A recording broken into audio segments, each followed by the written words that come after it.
The air on the Western Front was a harsh, pulverized mixture of limestone dust and burnt earth, thick with the metallic scent of static decay. For the soldiers of the Wehrmacht facing the relentless Allied advance, exhaustion was less a sensation and more a permanent physical state. They moved not on muscle and will, but on the diminishing energy of dread. When the order came, or when the fighting became irrevocably futile, the motions of surrender were painfully simple. The helmet tipped forward, the rifle clattered onto the ruined mud, and the hands rose, grayed by the dust of concrete and fear. This moment of capture, the absolute nadir of their military experience, often marked the beginning of an astonishing, unexpected deviation from the cruel standards of warfare. The initial shock of confrontation with the conquering enemy, a confrontation they expected to yield summary judgment or retaliatory violence, instead dissolved into a formalized, almost bureaucratic procedure. This prompt, professional adherence to international norms formed the first layer of unexpected humanitarian treatment. As the tired columns of prisoners were gathered, thousands of men whose uniforms were often torn, patched, and stained with the grime of months in the field. The chaos of the battle zone was immediately replaced by a crisp administrative efficiency. They were not left to languish indefinitely in muddy holding pens near the artillery barrage. Instead, they were swiftly catalogued, their names and ranks scrawled onto simple, tough cardstock, often fastened to their tattered tunics or wrists with rough twine. The speed of this processing was itself a shield. It moved them away from the immediate front lines, away from the unpredictable vengeance of newly liberated civilians, and away from the logistical nightmare of feeding and guarding vast numbers of men in an unstable war zone. The sensory details of this immediate transfer were crucial to the prisoners' shift in perception.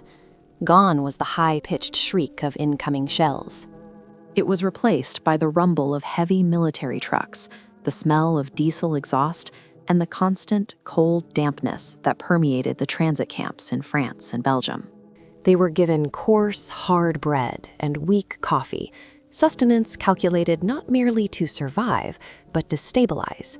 This was the opening act of compliance with the Geneva Convention, a dry legal document that, in the chaos of global conflict, suddenly felt like a lifeline forged of objective international law. Soon, the prisoners were moved toward the ports, often Le Havre or Cherbourg, where they would board transport vessels. The prospect of crossing the Atlantic was daunting, transporting them not merely kilometers away, but into an entirely different world, the vast, secure continent of North America, far removed from the starving, shell-shocked landscape of Europe. The transit itself was a profound psychological experience.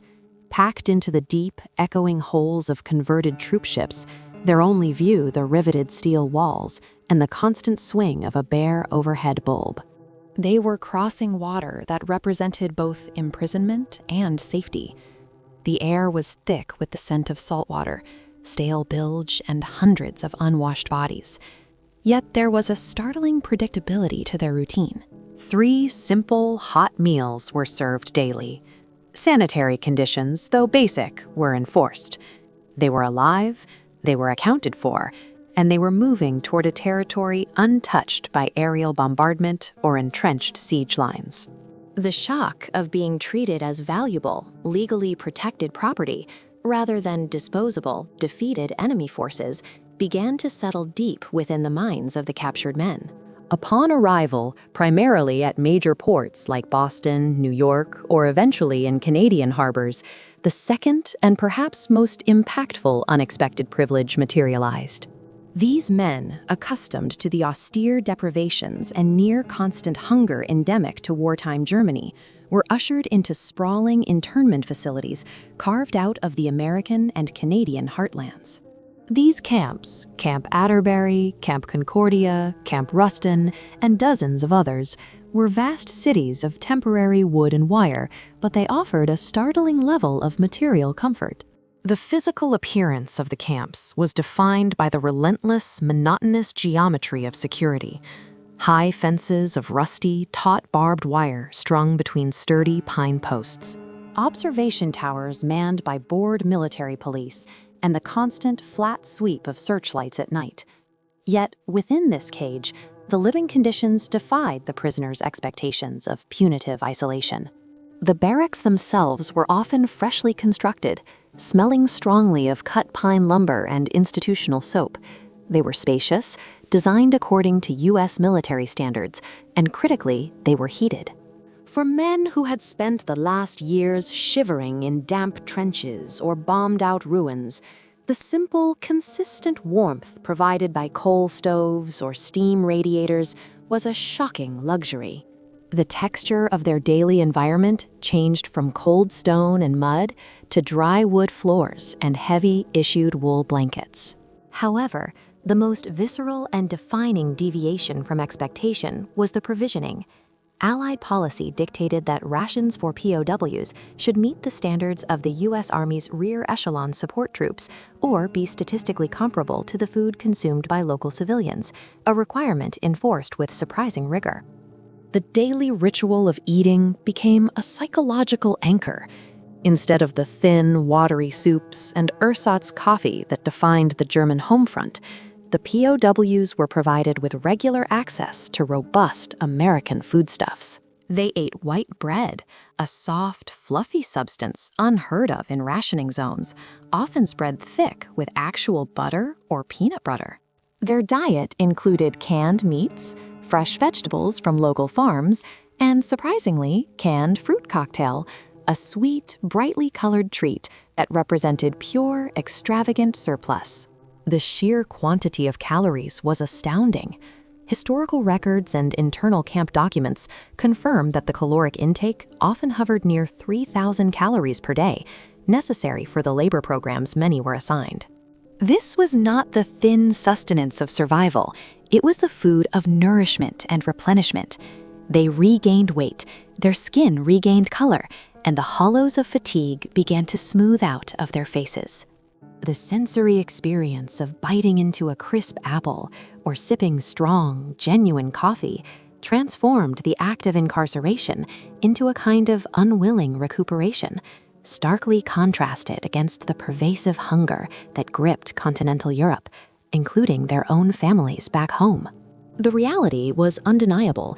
They were safer, warmer, and significantly better fed behind the barbed wire in the American heartland than they would have been as free citizens in Germany. This environment of stability and basic comfort fostered the third, equally revolutionary transformation: extensive educational and vocational programs. The Allies recognized early on that these tens of thousands of imprisoned men, often young and lacking formal civilian education due to years spent in military service, represented a massive pool of potential post-war labor. More importantly, they represented the future civil society of Germany. The re-education programs were strategic, aimed at introducing democratic principles and skills vital for peacetime reconstruction, subtly counteracting years of Nazi indoctrination. The atmosphere in the designated study halls and workshops was serious, often industrious. The soundscape shifted from the clipped commands of the military to the patient drone of instructors and the focused scratching of pencils on inexpensive paper. Many facilities created makeshift libraries, utilizing materials supplied by organizations like the YMCA or procured through official military channels. These weren't merely recreational reading rooms. They were stocked with current academic texts, scientific journals, and complex engineering manuals, resources that were entirely inaccessible in a blockaded, warring Europe. For those lacking basic literacy, elementary courses were established, teaching the fundamentals of mathematics and language. For others, the focus was technical skill acquisition. The men spent their days immersed in the smells of the trade, the sharp, resinous aroma of pine and cedar in the carpentry workshops, the dusty scent of milled grain in the agricultural training programs, or the metallic tang of newly welded joints in the mechanic shops. They learned tangible, marketable skills. Carpenters emerged, capable of reading blueprints and framing structures. farmers gained advanced knowledge of large-scale mechanized agriculture using American machinery. Engineers deepened their understanding of infrastructural development. The texture of their labor changed.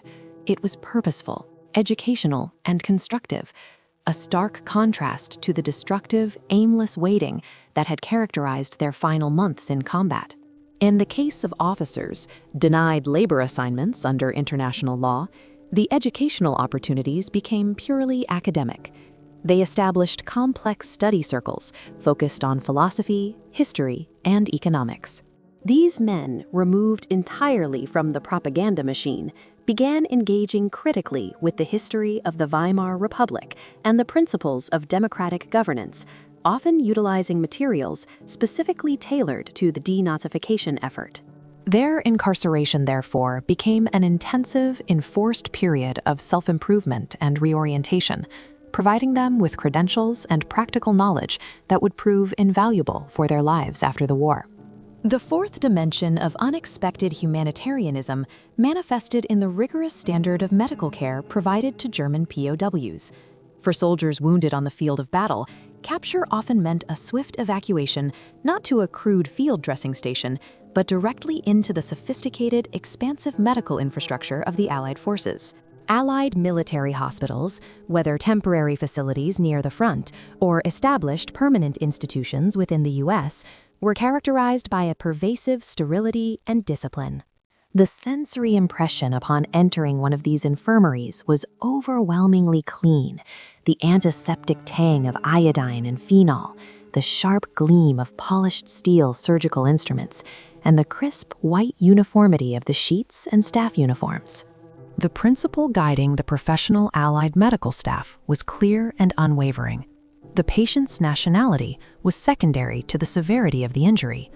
Wounded German POWs were treated with equal priority to Allied casualties, a remarkable level of ethical parity maintained even during the height of intense conflict.